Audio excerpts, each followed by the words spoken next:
जुन आशाको साथ संविधान सभाबाट संविधान बनाउने कुरालाई प्रतीक्षामा गरिएको थियो र जुन विलम्बलाई नेपाली जनताले संविधान निर्माणको क्रमको विलम्बलाई सहेका थिए त्यो सहिसकेपछि अब आउँदा दिनहरूमा संविधान कार्यान्वयनको चरणमा गएपछि केही अनुभूत हुन सक्ने लाभहरू उपलब्धिहरू समृद्धिको स्तरमा सन्तुष्टिको स्तरमा गुणात्मक रूपमा परिवर्तन र त्यसको अनुभूति हुनु नै पर्ने थियो तर त्यो अवस्था यथार्थमा देखिएन। मैले सुरुमा निवेदन गरेँ संघीयताको अपूर्ण कार्यान्वयन छ। प्रदेशले पाउनुपर्ने कानुन पाउँदैन, जनशक्ति पाउँदैन, संरचना पाउँदैन, प्रक्रिया पाउँदैन, सहजीकरण पाउँदैन र प्रदेशको अनावश्यकतामा हामी प्रश्न गरिराखेका छौँ। स्थानीय तहलाई हामीले कानुन बनाउने समेतको भार दिएका छौँ। विकासको मात्र कुरा होइन, संघीय संसदको त कानुन बनाउने क्षमताको यो गति छ। स्थानीय सरकारको कानुन बनाउने क्षमता र कानुन बनाएको कानुनको गुणस्तरको के होला? बाध्यात्मक रूपमा त्यो आरोपण गरिएको छ र जसरी संघीय सरकारले कानुन बनाउँछ र जनताले सम्प्रेषण भएको अनुभूति गर्दैन त्यस्तै अवस्था फेरि स्थानीय सरकारले बनाएको कानुनको पनि हो। यो किसिमको केन्द्रीकरणको प्रवृत्ति मनोवृत्तिले संघीयताको कार्यान्वयन हामीले गरिरहेका छौँ। यो संघीयताको कार्यान्वयन नहुने बित्तिकै फेरि यसमा कानुनी राज्यका अरू पक्षहरू म के भन्यो भने संविधान भनेको त न्याय हो। संविधानको कार्यान्वयन भयो भने अन्तमा हुने त न्याय हो। न्याय भनेको अदालतले मुद्दा छिनेको जित हारको मात्र न्याय होइन।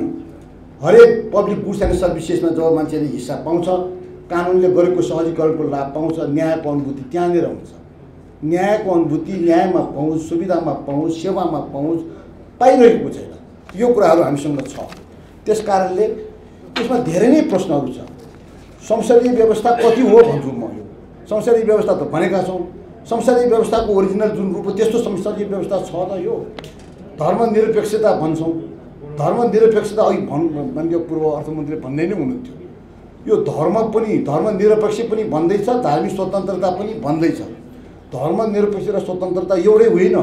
नो रिलिजन भन्नु र फ्रिडम अफ रिलिजन भनेको एउटै होइन। एउटै धारामा राखेपछि के भयो? अर्को एउटा प्रवृत्ति मैले के देखाएको छु भने सरकारहरूले जब धर्मनिरपेक्ष हो भने त धार्मिक प्रतिष्ठानहरूमा आँखा लगाउनु भएन नि। अलिकता लाभ देखियो धार्मिक प्रतिष्ठानमा भने सरकारले त्यसको आयमा आँखा लगाउने गरेको छ। धर्मनिरपेक्षताको धर्म हो त त्यो? त्यसको स्वायत्तता फेरि मान्नु पर्दैन र? त्यो त्यस्तो गतिमा छ। समावेशिताको कुरा गर्नुभयो भने यो नाउँ तेरो गाउँ मेरो भएको छ। समावेशिता फेरि पनि नेतागणको वरिपरि र आफ्नो आसेपासेकै अलमलमा छ। यो त क्राइटेरिया त कहीँ न कहीँ घुसाउने नै होला। तर त्यसको लाभ फेरि लाभग्राही फेरि लक्षित वर्गले, सीमान्तकृत वर्गले जसको लागि गरिएको त्यो नभएर फेरि आसेपासेकैमा केरेको छ। यो भ्रामक भएको छ। समावेशिताको मूल्य मलाई लाग्छ यो संविधानको सबभन्दा ठुलो मूल्य हो। समावेशिता चाहिने संघीयताको लागि चाहिने सबभन्दा ठुलो मूल्य हो। तर समावेशिताको मूल्य गल्प भएको छ, यथार्थ भएको छैन। दुई चारजना मान्छेको नाउँ किटेर समावेशिताको कारण भयो भन्ने पक्षमा म छैन। यो परिस्थिति हामीहरूमा भएको छ। र अघि यहाँ विचारको सिलसिलामा आएको छ कि दलहरू संविधान कार्यान्वयनमा, संविधानलाई मान्ने चरणमा जति इमान्दार हुनुपर्ने थियो त्यति भएको छैन। म के भन्छु भने संविधान बनाउनु भएको यहाँहरूले हो। यहाँहरूले बनाएको संविधानको कमी कमजोरी छ भने त्यो पनि कबुल त यहाँले गर्नुपर्छ। र कमी कमजोरीप्रति आफूलाई सानो हुने पनि होइन। किनभने पर्फेक्ट संविधान त बनाउनु पनि सकिँदैन। कमी कमजोरी हुन्छन् भने हुन्छ, तर त्यसलाई चाहिँ सम्हाल्ने औकात र इच्छा शक्ति देखाउनु पर्छ। त्यो छ कि छैन भन्ने कुरा छ। मलाई पूर्व प्रधानमन्त्रीज्यूले अघि भन्नुहुँदाखेरि संविधान सभाले संविधान निर्माण गर्ने चरणमा कति सहमति भए, त्यो सहमतिको कुरामा गर्दाखेरि मलाई के लागिरहेछ भने ती सहमति हुने तर दिगो नहुने के हो? त्यो सहमति भएपछि त्यो सहमतिको भावनाले कार्यान्वयनलाई निरन्तरता दिनुपर्ने हो नि। अनि म के पक्षमा छैन भने सहमति भएन भने भएन। दलहरूको नेताको बिचमा सहमति कार्यान्वयन भएन भने भएन। के यो सहमतिको कार्यान्वयन भए सहमति हुन सकेन भने विवादको निरूपण उहाँहरू समक्षले उहाँभित्रै टुङ्गिनुपर्छ। त्योभन्दा ठुलो जनशक्तिमा जान सकिँदैन, जनतामालाई गुहार्न सकिँदैन। यदि दलहरूको बिचमा सहमति भएन भने अब अन्तिम अभिमतको लागि जनतालाई गुहार्ने संविधानमा त्यो व्यवस्था छ पनि, खै गुहार्न सकेको हिम्मत छ? त्यसकारणले हामीभन्दा माथि पनि जनता छ, जनताको सार्वभौम सत्ता छ। त्यो सार्वभौमसत्ताको अधीनमै हामी जनता राजनीतिक दल नेताहरू हौँ भन्ने चेत कहाँ आयो? एउटा किसिमको सामन्त प्रथा दलभित्र हुर्किरहेको छ। सामन्त प्रथा विरोधी भन्दै सामन्त प्रथा फेरि हामी भित्र नजानिदो रूपमा मनोवैज्ञानिक रूपमा हुर्कित रहेको छैन। यो दलभित्र हामीसँग के राजनीतिक संस्कृति छैन। राजनीतिक संस्कृति भनेको एउटा सत्तामा निर्वाचन भनेको सरकार बनाउनको लागि, सरकारमा पुग्नु राजनीतिको अभिष्ट। अनि सरकारमा पुगेपछि के गर्ने? टिक्नलाई के चाहिँ राजनीतिक दलहरूको बिचको जुन किसिमको गठबन्धनको वरिपरि भइरहेको छ, मलाई के सिद्धान्तहीन गठबन्धन गर्ने हो भने यो बहुदलीय प्रणालीको जुन एउटा महत्त्वपूर्ण सिद्धान्त हो त्यो सिद्धान्तमा बलात्कार भएन र? सिद्धान्तहीन हुनु मिल्छ र? मेनिफेस्टो कहिले पढिन्छ? राजनीतिक दलहरूले सरकार बनाउँदाखेरि सरकारमा गठबन्धन गरेर कसको मेनिफेस्टो कसले पढ्ने? संविधानमा लेखिएको छ समाजवाद उन्मुख भएको कहीँ प्रमाण देख्नुहुन्छ तपाईँहरू? स्थानीय सरकारदेखि सङ्घीय सरकारसम्म समाजवाद उन्मुख भएको कहीँ त्यसको छनक पुरा कानुन हुनु पर्दैन, छनक त कहीँ देख्नुपर्छ। खै भयो। त यस किसिमले भन्ने हो भने एउटा असाध्य गम्भीर चिन्तनमा हामी छौँ। हामीसँग चाहिँ एउटा ट्रान्ज्याक्सनल सहमति हुने चरित्र रह्यो, सैद्धान्तिक सहमतिको चरित्र रहेन, त्यसको निरन्तरता रहेन र त्यसको चापमा स्वयं संविधानको कार्यान्वयन पर्न गएको छ। यही मानसिकताले यही राजनीतिक संस्कृति, यही कानुनी राज्यको संस्कृति, यही संविधानको संस्कृतिलाई हामीले बरकरार राख्ने हो भने जस्तो संविधान लेखे पनि त्यसको आयु फेरि अनिश्चित हुने नै छ भन्ने मलाई लाग्छ। मलाई चिन्ता राम्रो संस्कृति निर्माण गर्नेमा हुनुपर्छ, दलहरूको बिचमा संवाद हुनुपर्छ, शुद्ध हृदयले संवाद गर्नुपर्छ, राम्रा कुरालाई चाहिँ शत्रुले भने पनि हो भन्ने त्यस्तो किसिमको एउटा प्रवृत्ति र मनोविज्ञान विकसित हुनुपर्छ जस्तो लाग्छ। मलाई सबभन्दा चिन्ता भएको के हो भने संविधान ट्रान्सफर्मेटिभ हुनुपर्छ, संविधानको रूपान्तरित हुनुपर्छ। संविधान लेखेकोबाट संविधान पढिने होइन, संविधान कति रूपान्तरित भयो अर्थात् संविधानका भावनाहरू व्यवहारमा कति उतार्न सकिए त्यसबाट हेरिने हो। र त्यसरी हेर्ने हो भने संविधानको रूपान्तरण भएको छैन। कृषि हेर्नुहोस्, उद्योग हेर्नुहोस्, पर्यटन हेर्नुहोस्, शिक्षा हेर्नुहोस्, जुनसुकै तह हेर्नुहोस्, बजेटको आकार बजेट त कहीँ खर्च हुन्छ त, त्यसको चाहिँ उमेर त जन्मेपछि उमेर त बढ्छ त। यो स्वाभाविक कुरालाई अथवा न्यूनाधिक जुन उपलब्धि हो त्यसले हामीलाई प्रतिरक्षा गर्न सक्दैन। कुल मिलाएर भन्ने के हो भने जनतामा हामीले आशा सञ्चार गर्न सकेनौँ भने यो संविधानको विफलता त्यही हो। संविधान कार्यान्वयन भएको छैन, त्यस कारणले कहाँ संशोधन गर्ने भन्ने हो भने संविधान कार्यान्वयन नहुने हो भने संविधान त्यो काम नलाग्ने रहेछ भन्नु बुझ्नु पऱ्यो नि, कार्यान्वयन गर्न नसकिने रहेछ भन्नु बुझ्नु पऱ्यो नि। संविधान अकार्यान्वयनको कारण नै हो संविधान संशोधनको कारण, यो पनि हामीले चाहिँ मान्नुपर्ने हुन्छ। मलाई के लागेको छ भने हामीसँग पात्र र पद्धतिको तालमेल मिल्दैन। पद्धति फेरे गर्ने, पात्र यथावत रहिरहने, यो रह्यो। पुरानो पात्रले नयाँ पद्धति सञ्चालन गर्नुको यो सङ्क्रमण त होइन कतै।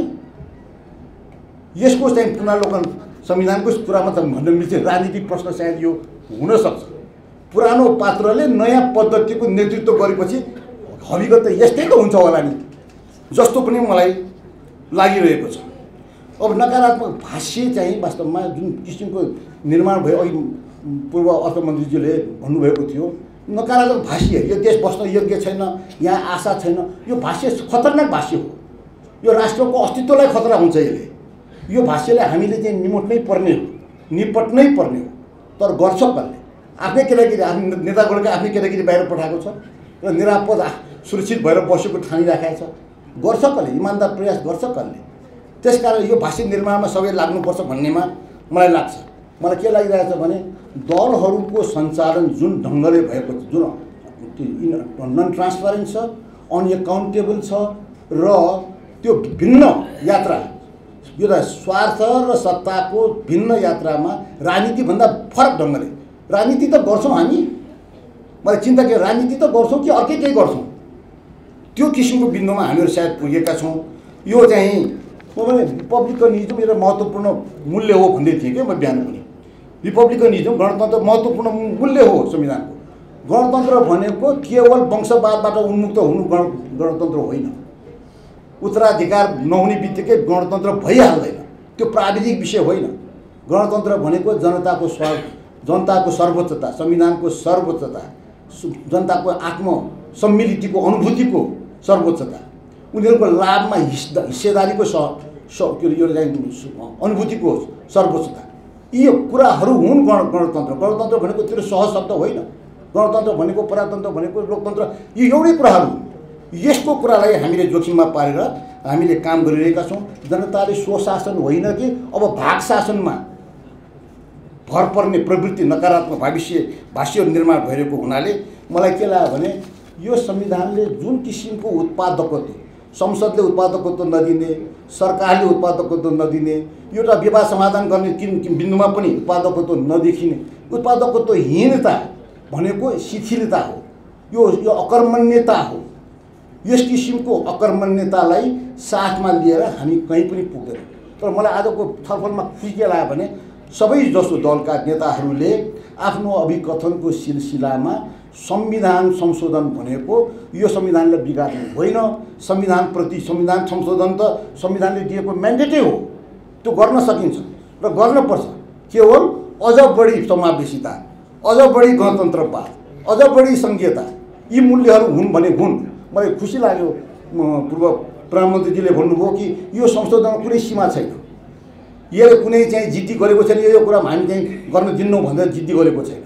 राम्रो कुरा हो, ओपन माइन्ड हुनेमा हामी छाडेका छौँ भने त्यो राम्रो कुरा हो र त्यसलाई हामीले कसरी अभ्यास गर्छौँ, हामी यो कुरा गर्छौँ, यो कुरा अड्कली दलका नेताहरूले भनिदिएको कुरालाई हामीले चाहिँ संविधान यो क्षेत्रमा संशोधन हुने वा नहुने भनेर चित्त बुझाउनु पर्ने बाध्यता हो भने जनताले सार्वभौम सत्ताको अनुभूति कहिले गर्ने, जनताको सार्वभौम सत्ता सक्रिय कहिले गर्ने, यो प्रश्नको जवाब मलाई लाग्छ राजनीतिवृत्तले दिनुपर्छ।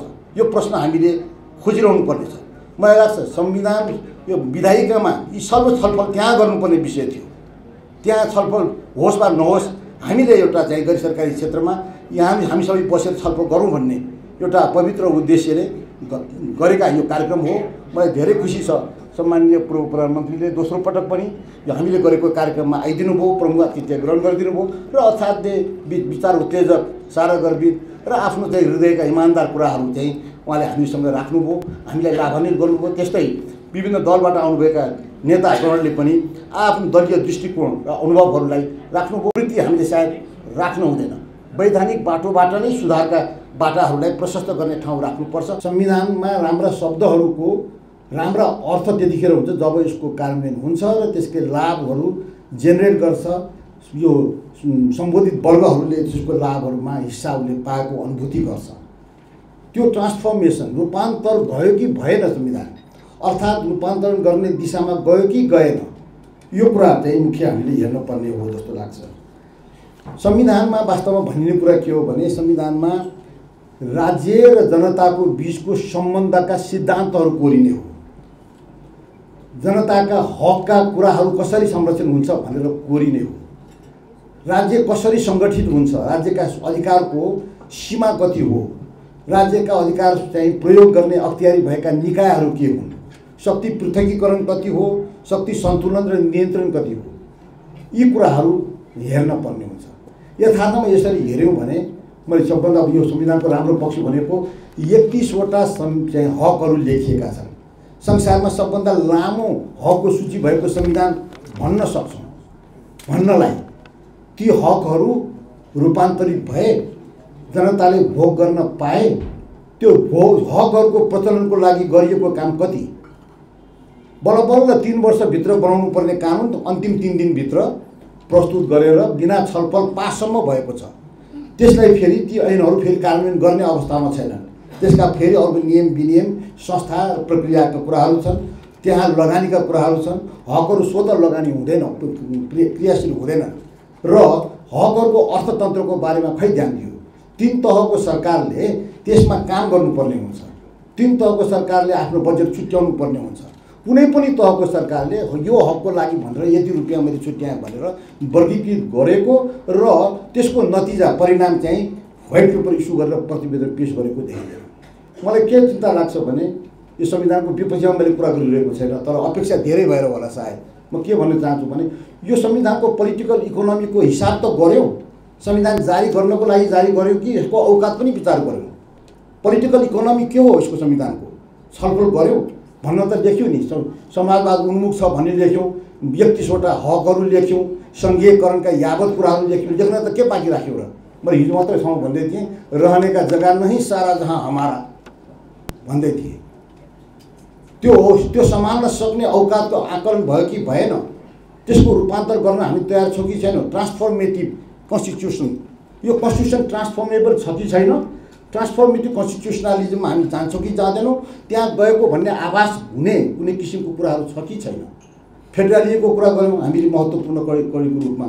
फेडरलिजमको चाहिँ अपूर्ण कार्यान्वयन भइरहेको छ र नतिजा कस्तो भयो भने फेडरलिजम चाहिँदैन कि क्या हो, यो त साध्य हुन्न कि क्या हो भन्ने भाष्य निर्माण भइरहेको छ। म फेडरलिजमको पक्षमा विपक्षमा कुनै तर्क नगरिकन म के भन्छु भने फेडरलिजम चाहिँ मा गएको हौँ हामी भने यो प्रतिको इमान्दार प्रतिबद्धता राख्नुपर्छ नि। यो फेडरलिजमको बारेमा संविधानमै केन्द्रीयता छ, अवशिष्ट अधिकार सङ्घले राखेको छ, 70% बजेट आफैसँग राखेको छ र यसका चाहिँ सम्पूर्ण ऐन कानुनका कुराहरू पनि आफ्नो हातमा राखेको छ। यस्तो किसिमको त केन्द्रीयतावादी सङ्घीयकरणको पद्धतिबाट सङ्घीयताको अभ्यस्त कसरी हुन्छ? सङ्घीयतासँग आश गर्ने कुरा त के हो भने सेल्फ रुल, स्वशासन नै सुशासन हो भन्छु म।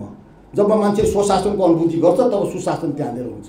तर यस्तो किसिमको अपूर्ण अधुरो चाहिँ सङ्घीयकरणको प्रक्रियाले सङ्घीयताको अब्जस अब चाहिँ यो सिद्धान्तले पनि बिहोर्नु पर्ने हो। मलाई के लाग्छ भने यथास्थितिमा आजको जस्तो छ त्यस्तै अवस्थामा सङ्घीयकरण हामीले गऱ्यौँ भने हामीले पुग्ने ठाउँ कहीँ रहला। हामीले यो कुरामा पुनरावलोकन गर्ने कि नगर्ने, हकहरूको कार्यान्वयनमा जुन किसिमको एउटा इन्डोलेन्स छ, इन्डिफरेन्स छ, त्यो यथास्थितिमा छोड्न सकिँदैन। त्यसो हुनु भनेको के हो भने कानुनी राज्य छेदविच्छेद हुन्छ नि। कानुनी राज्यले चाहिँ हकको संरक्षण गरिदिनुपर्छ, हकलाई स्वतन्त्र कार्यान्वयन गर्न सक्ने गर्नलाई संस्थाहरू, न्यायिक स्वतन्त्रताको कुरा, सक्षमताको कुराहरू गर्नुपर्ने हुन्छ, जनताले सक्षम बनाउनु पर्ने हुन्छ, जनताले कानुनका लाभहरूको वितरण गरिदिनु पर्ने हुन्छ, जनताले कानुनको के लाभ पाएको छ।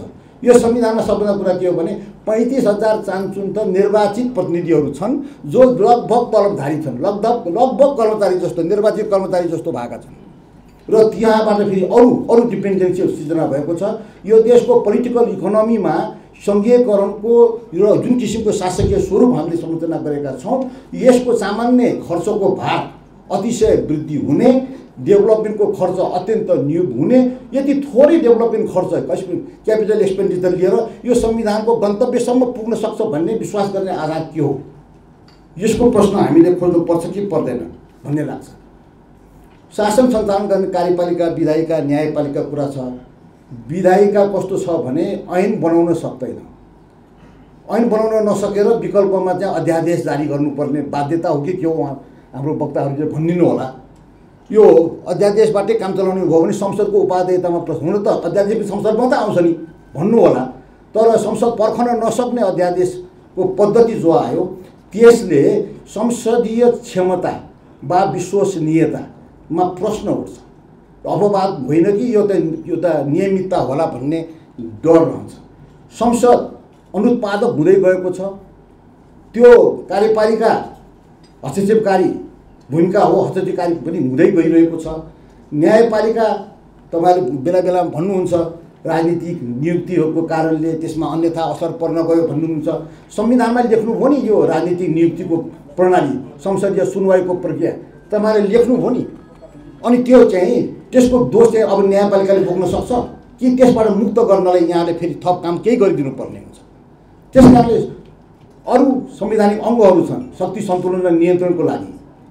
त्यहाँ चाहिँ संविधानमा व्यवस्थित भएका संवैधानिक अङ्गहरूको दुर्दशा हेर्नु होला। तपाईँले कुन चाहिँ आयोगलाई सबभन्दा राम्रो काम गर्यो भनेर रोज्न सक्नु होला। समस्याहरू सबैसँग छ।